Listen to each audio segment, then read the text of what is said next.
Namaskar. Today, on this auspicious occasion of Kojaguri Lokhi Pujo, we are going to start a regular discussion which is going to be aired on this new YouTube channel dedicated to the history of the Bengali people. And so this discussion, as the very name of this YouTube channel suggests, is going to be centered around the history and the people, and of course that will entail the culture and the religion, and that will first of all include the definition of the Bengali people. And as we have maintained that the definition of Bengaliness cannot be nominal, it cannot be only limited to that historical time frame when this particular term Bengali came into usage. As you can understand, the term Bengali or the term Bengal, they are of relatively new provenance. Okay, it's a medieval term. The term Bengal started being applied to that entire geographical terrain where the Bengali people inhabit. And this nation got this name Bengali. These things happened during the medieval period, and mostly happened with the colonizers, the Islamic colonizers or the Western colonizers. They came and they gave these nomenclatures.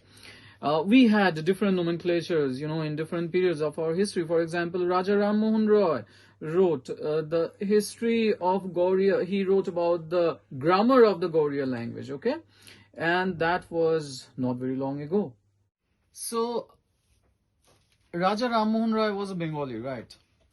And just 200 years ago, he didn't use the term Bengali, while he was writing, in fact, a grammar of the Bengali language. Chaitanya Mahaprabhu, he was not called a Bengali, he was called a Gauriya. And that was like 500 years ago. So, this thing has to be understood first, that while we are speaking about Bengali history, Bengali culture, Bengali identity, and if we are trying to draw an outline of Bengali history, we first begin by defining Bengaliness. And it cannot be nominal. It cannot be that we start discussing Bengaliness only when this particular nomenclature came into existence. This is what I am calling the nominal fallacy. We have to avoid the nominal fallacy. You cannot just say that these people were born, this culture was born, this essence was born, Bengaliness was born the moment these nomenclatures came into existence. When these words started being used. So that will be nominal definition, and that will be a wrong definition. So we cannot impose a nominal definition. Secondly, this is also equally important that we do not insist on a mere linguistic definition. This is important because the language which again we are calling Bengali today was not always called Bengali. Secondly, we need to realize this, that a mere linguistic definition is not going to do justice to our time frame, to the vastness of this civilization which arose here. And so as a modern Indian language, Bengali emerges during the Pala period. We all agree on this. We have the earliest extant specimen of Bengali language in the form of Charyapada that was retrieved from Nepal by Mahumahopadhyay Haruprasad Shastri. And we need to keep this in our mind, that we have this as the earliest extant specimen. It doesn't mean that there were not earlier specimens, in fact, but organized research, organized institutional research is severely lacking in that direction. We do not have universities and institutions which will espouse the cause and which will motivate young researchers and scholars to work into that area. So in a way, what Harprasad Shastri did for a very long time, since then, we do not have a legacy, we do not have a continuation of that work that he pioneered.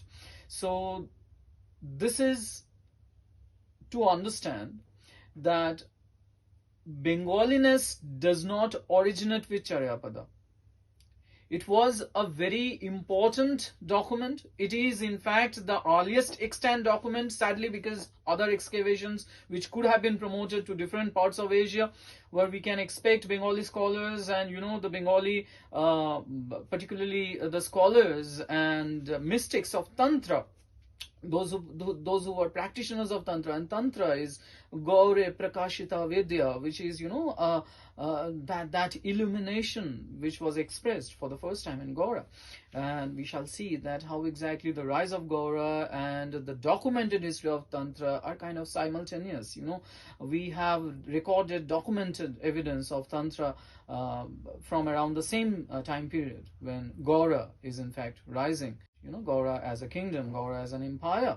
Prior to Shashanko, in fact, we have the king Jayanag, who preceded Shashanko, and I have got some evidences. We will come to that later on. So this is very important for us to understand that the Bengali nation does not in fact originate in the Pala period, does not originate with Charyapada, though that was actually the time frame of the birth of Bengali language as a modern Indian language, but Bengaliness precedes that. So what do we look, and how do we find the exact origin of Bengaliness or Bengali nation or Bengali history? So Charyapada did not fall from the sky. Okay, I mean, it was not like a bolt from the blue. It was a part of a sustained, continuous process. And we look at it as another milestone in the evolution of Tantra. It was Sahaja Tantra, okay, a particular form of reformist movement that wanted to simplify Tantra because it became too complex for commoners to handle. And during that period when Sahaja movement started and Charyapada was being written, during the same period we see the emergence of Durga Puja and Kali Puja, the two biggest festivals of Bengal that we find today.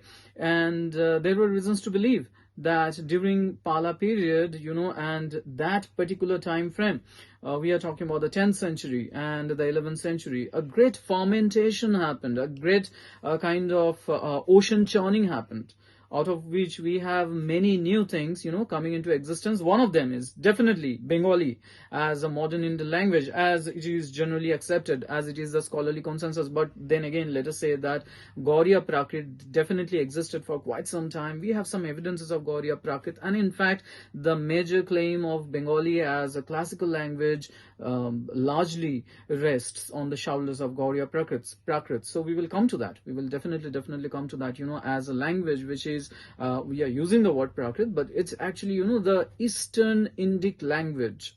The Eastern Indic language of which, Bengali today is the inheritor. Bengali is the legacy bearer. But the thing is, that how to understand Bengali history. When Nihar Ranjan Rai was writing Bengali Itihash, as you can see, he was speaking about Adi Parbo, and he was ending his discussion with the Sena period. It is to be understood that Bengali history and Bengali culture, first and foremost, we look into this geographical terrain, we look into those people who inhabited this particular terrain and who shared some modicum of commonality of culture and religion as we practice today, as their legacy bearers, as their inheritors. So this is very important. The first thing that we need to understand, that Bengaliness is not just to be nominally defined. It is not just to be linguistically defined. Yes, the name Bengali or Bengal, these names are important. Yes, it is true that when we are speaking about this emergence of Bengali language as a modern Indian language, that is a very important milestone.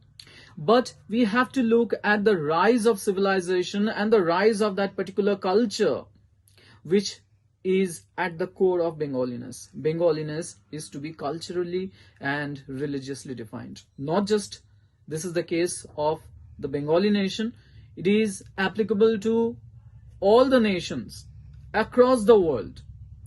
Whenever you need to define a people, whenever you need to analyze a people, whenever you need to understand a certain group of people, you need to understand them in terms of culture, not just in terms of language. People can share the same language and yet they can be vastly different in terms of culture.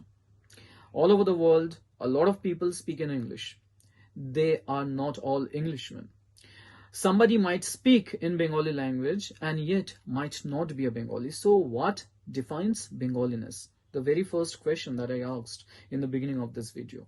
Bengaliness, let me answer, is culturally and religiously defined, and Bengaliness is understood as that mother worshipping culture, as that mother goddess worshipping culture which has existed in Eastern India for a very long time. And the earliest extant excavated archaeological site would be Panduraja Dhibi, that was excavated by archaeologist Paresh Chandra Das Gupta, 1960s. And we have the documented evidence of mother goddess worship in that archaeological site. And since then, we have seen a continuous evolution of this mother goddess worship, this ideology of Tantra, and in many respects, of course, what started in Panduraja Dhibi, which, by the way, is simultaneous with the late Harappan civilization or the mature Harappan civilization. So Panduraja Dhibi is like 4,000 years old, okay? And Harappan civilization definitely had a flourish of mother goddess worship. We all know it had a certain flourish of that particular cultural religious system, the epicenter of which after the fall of Harappan civilization will move to Eastern India. So in many ways, Bengalis bear a legacy of that Harappan civilization. We will come to that. So the origin of Bengaliness, however, we do not just want to begin it with Harappan civilization, though we claim the legacy of it, but we are trying to look at this geographical terrain and the rise of this specific culture of mother goddess worship, which defines Bengaliness. So, geographical terrain, culture of mother goddess worship, these two are to be foregrounded. The nominal rise of the term Bengali or Bengal, or the rise of Bengali as a modern Indian language, these two things happen much, much later.